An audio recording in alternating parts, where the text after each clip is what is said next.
Alright, Paul. So this is the Project Euler problem that we're going to be working on. This is actually my second time doing this video, because the first time I entered it in. Let's see if it's still here.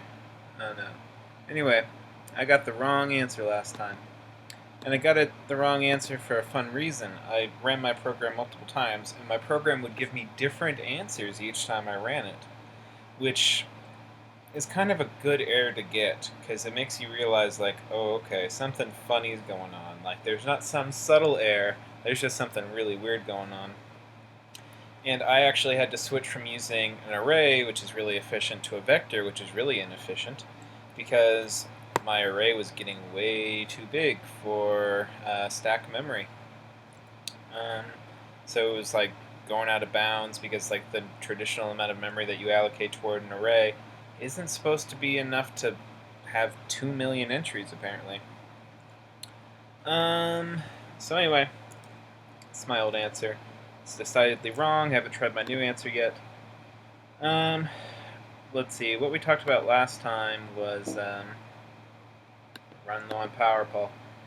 What we talked about last time was me trying to figure out why, when everything was in terms of mod 60, they would use mod 12, and I wasn't the only person to have this problem. And apparently it has something to do with the wheel factorization of mod 5.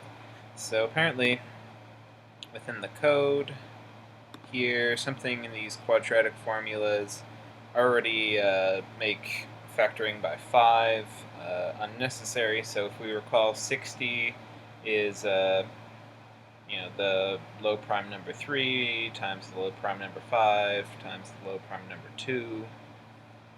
And since we don't need to do it by 5, we can just divide out the least common multiple of 5, and 60 becomes 12.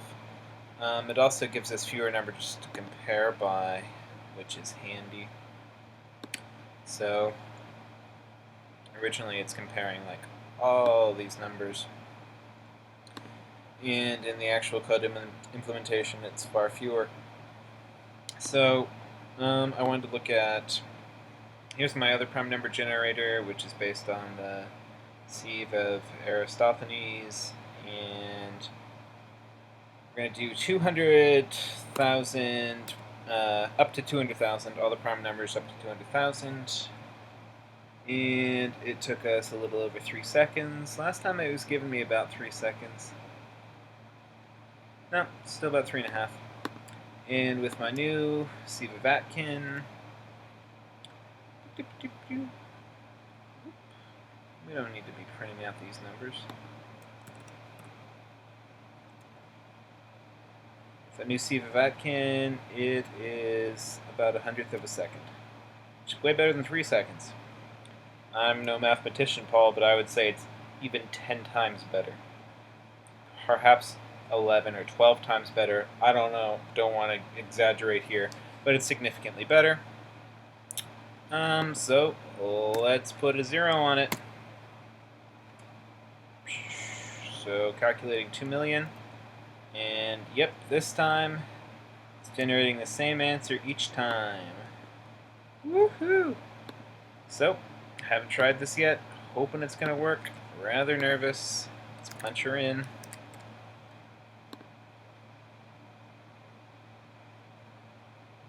Confirmation code wasn't valid.